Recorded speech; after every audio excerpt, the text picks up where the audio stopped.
Oke, kita mulai ya. Bismillahirrahmanirrahim. Assalamualaikum warahmatullahi wabarakatuh. Jadi di pertemuan di minggu kedua ini eh, kita akan masuk ke bab 3 ya, mengenai deret Taylor dan kesalahan pemotongan. Cuma sebelum itu akan saya jelaskan dulu pertanyaan ya, jawaban dari pertanyaan akhir minggu pertemuan lalu ya. Jadi bagaimana cara mengkonversi bilangan real atau floating point ke biner ya. Jadi contohnya di sini adalah mengkonversikan uh, angka 55,23 ke dalam biner ya. Jadi kita bagi dua ya.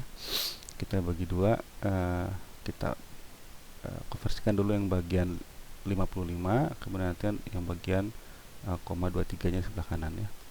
Jadi seperti biasa untuk yang bagian 55 ini kita menggunakan modulo 2 ya. Jadi contohnya di sini 55 modulo 2 itu kan 55 dibagi 2 itu kan 27, ada sisanya 1 ya. Jadi modulo itu adalah sisanya ini ya, 1. Kemudian hasil ini terus menerus dimodulukan kedua ya. 27 modulo 2 hasilnya 13, sisanya 1. Ini yang 13 ini dimodulukan lagi dengan 2, hasilnya 6, sisanya 1 ya. Kemudian 6 di modulo 2 adalah 3, sisanya habis ya 0, dan seterusnya sampai dia hasilnya 0 ya. Sampai hasilnya 0, kemudian kita derikan dari paling bawah ke atas ya. Jadi yang 55 basis 10 ini dalam biner menjadi 110 111 gitu ya. Untuk bagian yang desimalnya ya, 0,23 ini dikalikan 2 ya. Dikalikan 2 hasil 0,46, dan binernya ambil angka yang sebelum koma gitu ya. Jadi 0 gitu. Nah, hasilnya ini 0,46 dikalikan 2 lagi. Jadi 0,92. Binernya pun sama 0 ya, karena yang sebelum desimal 0 gitu ya. Karena 0,92 dikali 2 menjadi 1,84. Binernya 1 ya, karena kita sebelum komanya adalah 1 gitu ya. Nah, kemudian untuk yang berikutnya kita nggak ngambil 1,84, tapi hanya bagian komanya saja ya. 0,84 kali 2 1,68, ini 1 ya, karena ini 1. Kemudian ini diambil 0,68 nya saja dikali 2 1,36, dan ini jadi 1 ya binernya.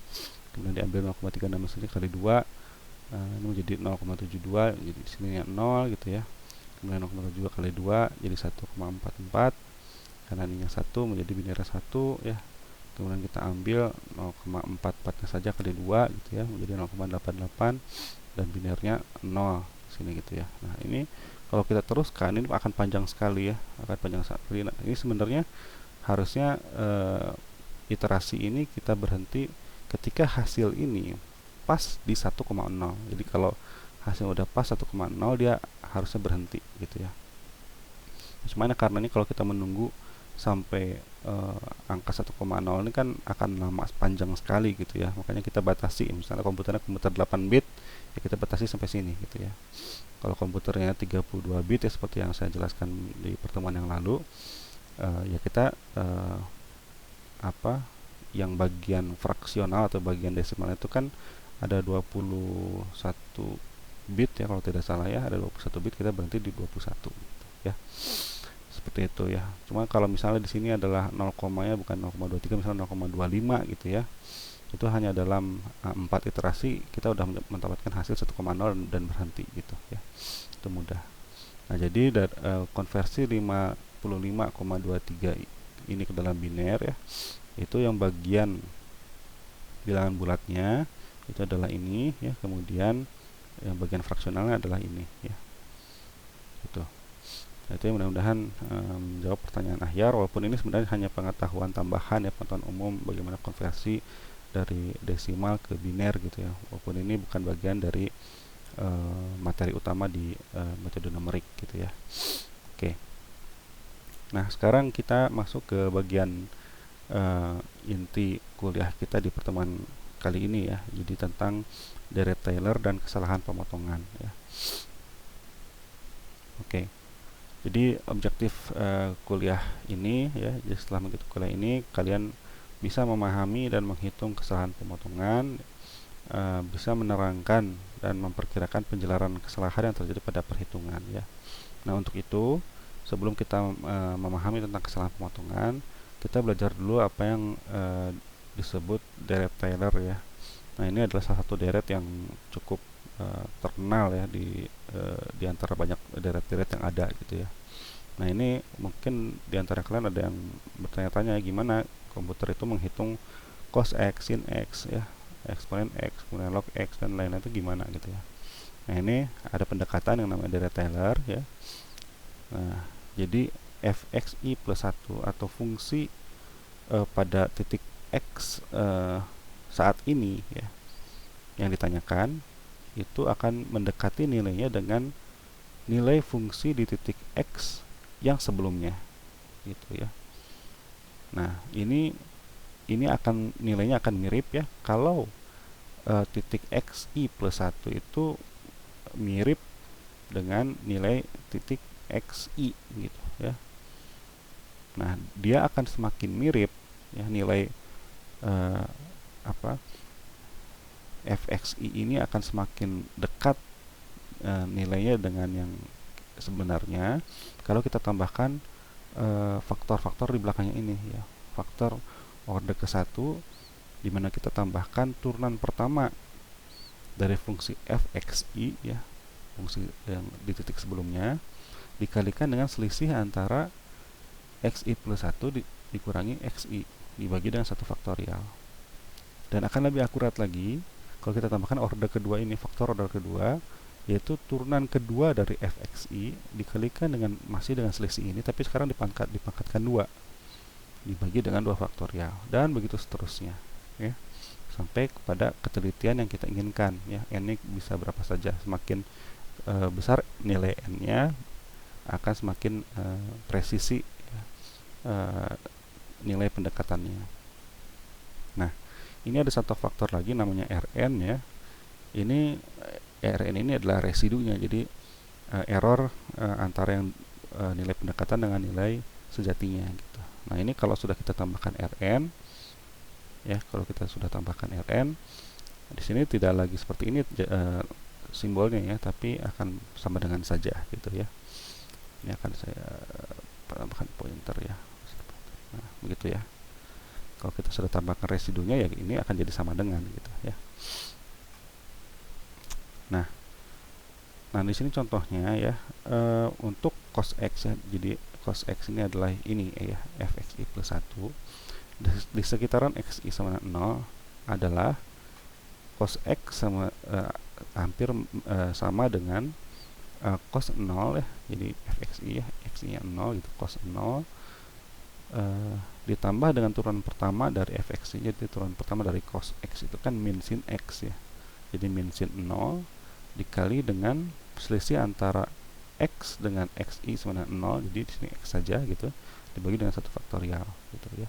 Dan begitu seterusnya. Sekarang turunan kedua dari fxi adalah ya, karena turunan dari sin adalah cos, jadi min cos gitu ya, kali x kuadrat bagi 2 faktorial, dan begitu seterusnya sampai ketelitian yang kita inginkan ya. Dan di sini saya sudah siapkan contoh ya.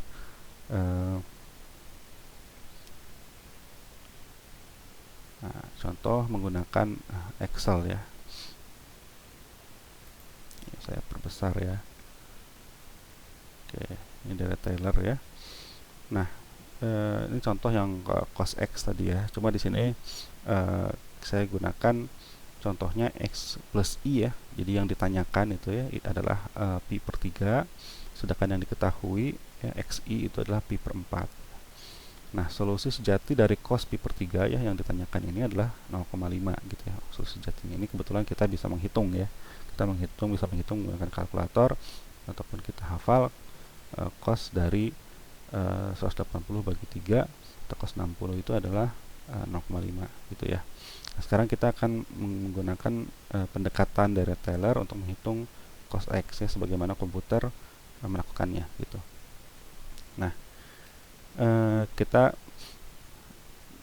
buat dulu definisi H ya. H itu adalah selisih antara X plus I dikurangi dengan XI ya. Jadi kalau kalian lihat sini rumusnya adalah pi per 3 dikurangi pi per 4 adalah sekian gitu ya, 0,2618. Dan XI nya adalah ini pi per 4 ya. Pi per 4 adalah 0,7854. Nah, sekarang kita buat kolom ya. Yang pertama ada kolom order ya. Jadi jadi ini order ke-0, ini order pertama, order kedua, dan seterusnya gitu ya. Kemudian kita tuliskan di sini fungsinya fx itu cos gitu ya. Turunan pertama adalah min sin x ya. Turunan kedua adalah min cos x. Turunan ketiga adalah sin x, dan begitu seterusnya berulang gitu ya.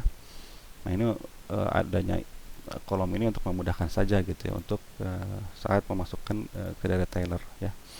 Jadi deret Taylor order ke-0 itu adalah fxi ya, dimana fxi adalah cos x ya. Dalam hal ini adalah cos xi nya pi per 4 ya, dan pi per 4 adalah ini ya, gitu nih x. Jadi cos dari B15 gitu. Dan sedangkan order kedua adalah penjumlahan dari order ini dan itu gitu ya. Jadi yang ini ya E12 ditambahkan atau dikurangi lah ya, karena ini min sin x ya, dikurangi sin xi lagi ya gitu. Nah, ini dibagi 1 gitu ya. Nah, order yang berikutnya ini adalah penjumlahan dari yang sebelumnya E13 dikurangi cos x ya, min cos dari pi per 4 ini ya. Kalau kalian lihat lagi di sini B15 ya, di sini cos x-nya adalah cos pi per 4 ini dikalikan dengan selisihnya ya. Selisihnya adalah H gitu ya, 0,268 ini. Sekarang dikuadratkan ya. Selisihnya B12 dikuadratkan, jadi kuadratin pakai power gitu ya, begitu. C14 ya, pangkat 2 ya. Pangkat 2 dibagi dengan faktorial dari 2 juga gitu ya. Seperti itu. Ini adalah order kedua. Ini juga tadi samanya dikali dengan HB12 ini ya. Dan begitu seterusnya kita masukkan satu-satu. Kalau sekarang ini kita nggak bisa menggunakan yang kotak ini dideretkan ke bawah ya, karena memang tiap ininya turunannya beda-beda gitu ya. Dan kita menggunakan ya ini ya, cos, sin, dan sebagainya gitu. Jadi kita satu-satu masukkan gitu ya. Kita akan dapatkan nilai ini gitu. Sampai kalau kita selisihkan ya antara hasil pendekatan ini dengan hasil sejatinya gitu ya, ini didapatkan epsilon t nya gitu ya, dalam persen ya, dalam persen. Jadi selisih dari yang kolom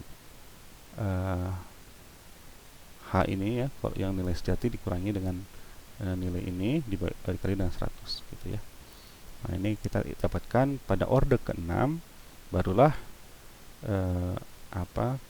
selisih atau errornya mencapai 0,000 gitu ya, walaupun tidak pas 0,5 begitu ya, sini ya, pada order ke-6 gitu.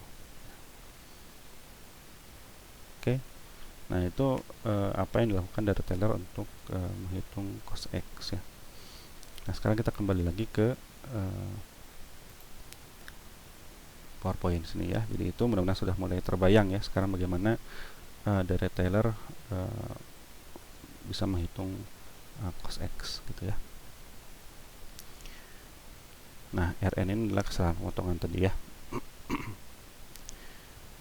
Oke, nah ini kita akan lihat lagi lebih detail apa sebenarnya yang dilakukan dari Taylor kok bisa gitu ya menghitung atau mendekati fungsi yang ditanyakan gitu ya. Nah, di sini saya ada contoh lagi di mana fx sama dengan 1,2 dikurangi 0,25x dikurangi 0,5x kuadrat dikurangi 0,15x pangkat 3 kemudian dikurangi lagi 0,1x pangkat 4 ya.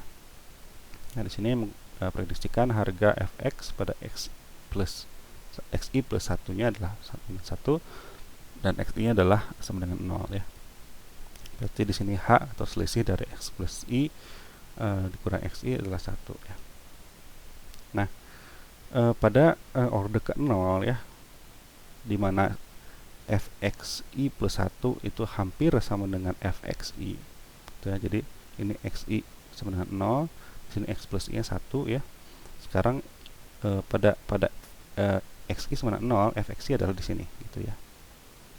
Nah, ini karena sama ya, untuk order pertama ya. Jadi ini di titik yang sama, persis sama gitu ya. Sekarang dia berupa garis lurus seperti ini. sedangkan true value-nya ada di sini ya. Nilai sejatinya ada di sini. Ya, ini kan jauh sekali ya kalau kita hanya menggunakan order ke 0. Ya, sekarang kita tambahkan order pertama ya, yaitu turunan pertama dari fxi dikali dengan selisih antara x plus i kurang xi dibagi 1 faktorial. Seperti ini ya.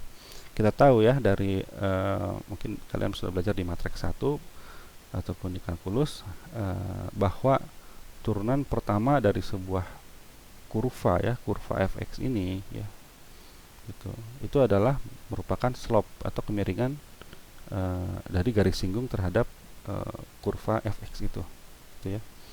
Jadi sekarang kita mempunyai garis singgung ini ya.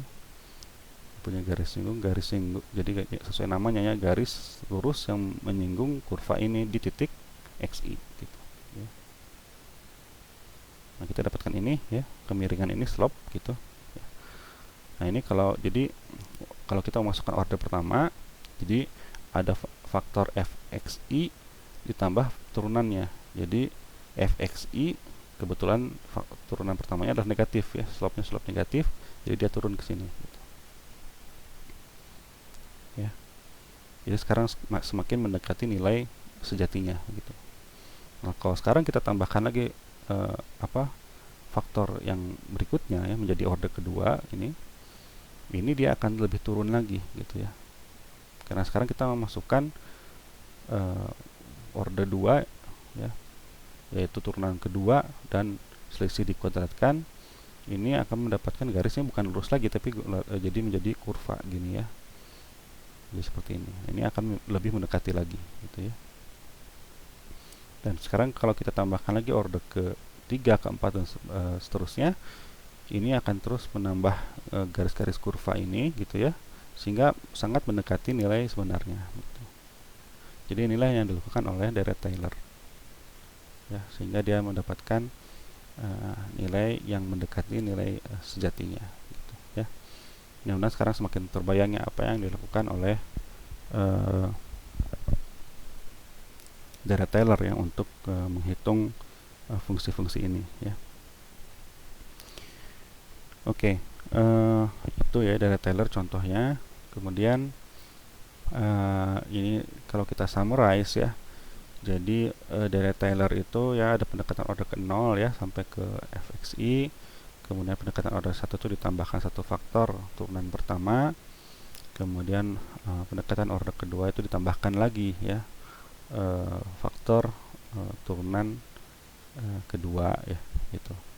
Jadi setiap peningkatan order itu akan meningkatkan ketelitian hasil ya, jadi lebih presisi. Kemudian pada umumnya untuk H yang cukup kecil ya, pada order yang cukup kecil sudah dapat diperoleh hasil yang mendekati nilai sebenarnya. Jadi memang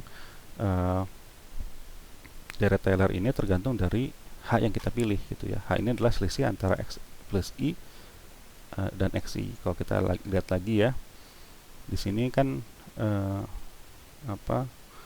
nilai H-nya ini kan cukup jauh ya kalau untuk fungsi ini gitu ya. Jadi yang ditanyakan adalah di xi plus 1 ini ya, disama dengan 1 ini ya, di x sama dengan 1. Sedangkan yang diketahui adalah disama dengan 0 ya, cukup jauh selisihnya gitu ya. Jadinya antara true value di sini 0,2 dengan tebakan yang di awal-awal ini order 0 dan order 1 ini cukup jauh hasil selisihnya begitu ya. Seperti tadi juga ya yang cos 60 ya, cos pi per 3 itu yang ditanyakan, sedangkan diketahui adalah pada pi per 4 gitu ya. Itu cukup jauh, jadi kita cukup membutuhkan iterasi sampai order ke-6 tadi ya di Excel tadi. Jadi di sini kalau selisih ya antara xi plus 1 dan xi-nya itu cukup kecil ya, mungkin pada order kedua atau order ketiga juga sudah mendapatkan nilai yang sangat mendekati nilai sebenarnya gitu ya. Nah, ini ya dijabarkan lagi contoh yang tadi ya. Jadi pendekatan order ke 0 ya, ini adalah di 1,2 ya. Kemudian order pertama ini 1,2 dikurangi 0,25 H ya. Di mana H-nya tadi adalah berapa ya? H-nya itu adalah 1 ya, sini ya. ini turun ya ke bawah ya, berarti kemudian order kedua semakin turun lagi ya, karena ada pengurangan ya, 0,5 H kuadrat gitu ya. Oke, itu ya yang penjelasan dari kurva yang tadi ya. Jadi semakin mendekati nilai yang sebenarnya. Nah, ini kita tadi membicarakan dari Taylor yang order 0 sampai order ke n ya. Nah, sekarang kita membicarakan yang ke inti dari bab ini, yaitu kesalahan pemotongan ya, dimana ini adalah Rn ini adalah kesalahan pemotongan ya. Nah, ini kalau kita perhatikan baik-baik ya, Rin ini sebetulnya merupakan hasil suku ke n plus 1 ya, karena tadi kan kita berhenti di suku ke n ya, dan Rn ini adalah sebenarnya adalah suku berikutnya ya, suku yaitu suku ke n plus 1 gitu ya. Nah, jadi di sini apa namanya, formulanya sama seperti ini gitu ya, mirip gitu ya, dimana sekarang ini H ya, H pangkat n plus 1 dibagi dengan n plus 1 faktorial ya, dan turunannya adalah turunan ke n plus 1 dari epsilon ya. Nanti kita lihat lebih detail apa itu epsilon ya. Jadi bukan dari xi lagi ya, turunan ke n plus 1 dari epsilon ya, begitu ya. Nah, ini kita, dan H-nya adalah ini ya. Sekarang kita mendapatkan ya seperti ini ya, dengan memasukkan Rn ini ya. Nah, jadi untuk semua fungsi yang smooth ya, itu dapat didekati dengan polinomial dari Taylor ini gitu ya. Nah, fungsi smooth itu apa ya? Fungsi smooth ini contohnya di sini ya. Jadi yang hijau ini adalah smooth ya, karena di sininya ya smooth ya bentuknya gitu. Ini berbeda dengan yang biru ini ya. Biru ini kan tajam ya, turun begini, kemudian lancip di sini, kemudian baru naik lagi gitu ya. Nah, yang merah ini juga sebenarnya smooth ya, cuma kurang smooth gitu ya dibandingkan yang hijau gitu ya. Jadi itu ya, dari Taylor bisa didekati dengan fungsi-fungsi yang smooth ini bisa didekati dengan dari Taylor gitu ya. Oke. Nah, ini contoh lain ya, contoh lain dari Taylor. Hitung fx sama dengan eksponen x menggunakan ekspansi Taylor. Nah, ini kalau kita pilih xi plus 1 nya sama dengan x ya, kita definisikan aja. Jadi x di titik i plus 1 itu adalah sama dengan x ya, dan xi sama dengan 0 gitu ya. Kita definisikan ulang begitu. Maka di sini fxi plus 1 nya sama dengan fx ya, karena ini kita ubah menjadi x gitu ya. Nah, sekarang h-nya adalah ini adalah x dikurangi dengan 0 ya. Dari 0 sini, jadi h-nya adalah sama dengan x gitu ya. Nah, kemudian karena fungsi fx sama dengan pangkat x ini ya, dan turunan pertama dari eksponen x adalah juga pangkat x ya, dan juga turunan kedua dan ketiga dan seterusnya pun ya pangkat x juga gitu ya. Maka di sini kalau kita masukkan ke dari Taylor ya, ini rumus dari Taylor itu ya, fx ini menjadi f eksponen x, kemudian di sini adalah pangkat xi ya, yaitu pangkat 0 adalah 1 ya, ditambahkan dengan ini h-nya adalah x ya, ini adalah menjadi pangkat 0 juga ya, dibagi 1 faktorial dan seterusnya gitu ya. Jadi ya seperti ini ya, 1 tambah x per 1 faktorial tambah x pangkat 2 faktorial dan seterusnya gitu ya, karena di sini pangkat 0 adalah 1 gitu ya. Nah, ini deret Taylor akan berubah menjadi deret Maclaurin yang kita pelajari pekan lalu itu ya, jadi deret Maclaurin ya. Kalau xi nya sama 0 dan xi plus 1 nya adalah x, dan yang ditanyakan adalah fungsi eksponen x ini gitu ya. Nah, ini juga contoh yang kembali lagi yang cos x ya, menggunakan ekspansi Taylor ya. Ini kalau kita gunakan xi sama 0 gitu ya, jadi setiap kali menemukan sin ini menjadi 0 gitu, setiap kali menemukan cos ini menjadi 1 gitu ya. gitu. Jadi hanya tersisa order-order yang genap ya, di mana cost ada di situ gitu ya. Yang ada yang min cost ini x pangkat 2, yang x pangkat 3 nya 0 karena ketemu sin 0 ya, dan seterusnya begitu ya. Nah, sekarang kalau kita balik ke Excel ya, ini ya, di sini ini ditanyakan dari soal adalah H-nya sama dengan X ya. Kalau X ini adalah 0,5 di sini ya, kita masukkan 0,5.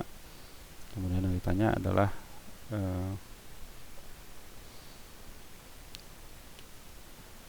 X-nya yang diketahui ya, yang diketahui adalah 0 di sini ya. Masukkan 0. Nah, kita akan mendapatkan hasil yang sama ya. Saya kecilkan di sini ya. Ini 0,877582 ya. Ini sampai order ke-6 gitu ya. Yang didapatkan 0,877582 ini gitu ya.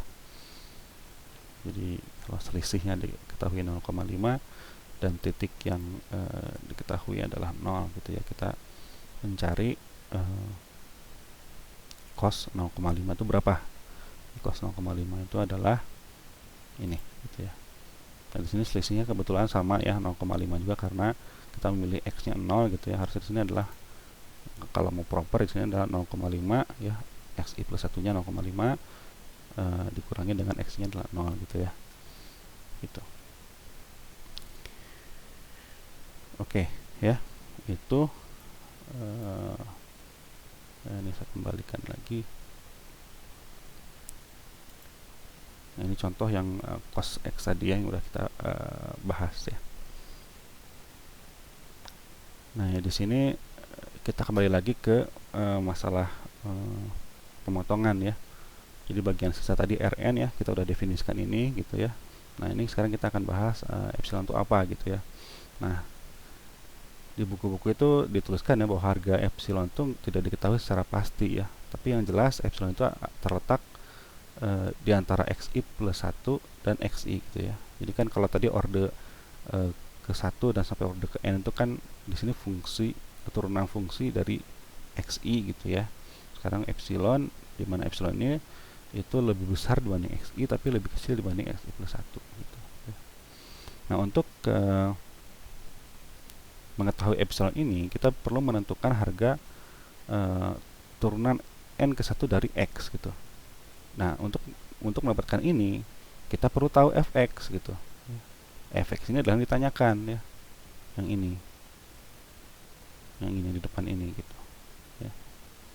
Nah, kalau kita tahu itu, kita tahu fx ini ya, sejak awal kita nggak akan butuh data Taylor gitu ya, karena kita udah tahu hasilnya berapa gitu ya. Makanya antara ya seperti apa, ayam dan telur gitu ya, kita pengen tahu residunya berapa gitu ya, tapi kita butuh solusi sejatinya gitu ya. Nah, makanya untuk Rn ini ya, walaupun tidak bisa dihitung ya secara exact, tapi bisa berguna untuk mengetahui apa error pemotongannya gitu ya. Nah, Rn ini nanti akan di bab-bab berikutnya akan ditulis seperti ini ya. Jadi ada O orde gitu ya, dari H pangkat N plus 1 gitu, ya. Jadi seperti ini ya, residu O dari H pangkat N plus 1 ya. Jika ROH, H ini dikecilkan setengahnya, maka kesalahan akan menjadi separuhnya gitu ya. Untuk OH kuadrat, jika H dikecilkan setengahnya, kesalahan akan menjadi seperempatnya gitu ya. Artinya semakin tinggi orde H-nya ini gitu ya, itu residu atau errornya itu semakin kecil gitu ya. Nanti juga kalian nanti akan lihat di bab berikutnya, O ada OH pangkat 4 ya, OH pangkat 6 gitu ya. Itu artinya semakin besar orde angka pangkat di sininya itu dia errornya semakin kecil, atau hasilnya itu, hasil yang dihasilkan dari pendekatan itu semakin presisi, semakin mendekati hasil sejatinya gitu ya. Oke ya, jadi ini kita summarize lagi di atas ya, penambahan orde ya pada ekspansi Taylor dia akan memperbaiki untuk mendekati hasil sebenarnya, Kemudian untuk tujuan praktis kita biasanya menggunakan beberapa order saja ya, tidak sampai puluhan, belasan gitu ya, untuk menghasilkan perkiraan yang cukup dekat saja ya dengan nilai sebenarnya ya. Dan nilai R ini adalah kesalahan pemotongan gitu ya. Oke, jadi untuk pertemuan kali ini kita cukupkan ya sampai di sini. Nanti kita sambung lagi di hari Kamis siang ya. Kita lanjutkan lagi dengan penjelaran kesalahan akibat kesalahan pemotongan ini ya. Oke, terima kasih. Saya tutup. Assalamualaikum warahmatullahi wabarakatuh.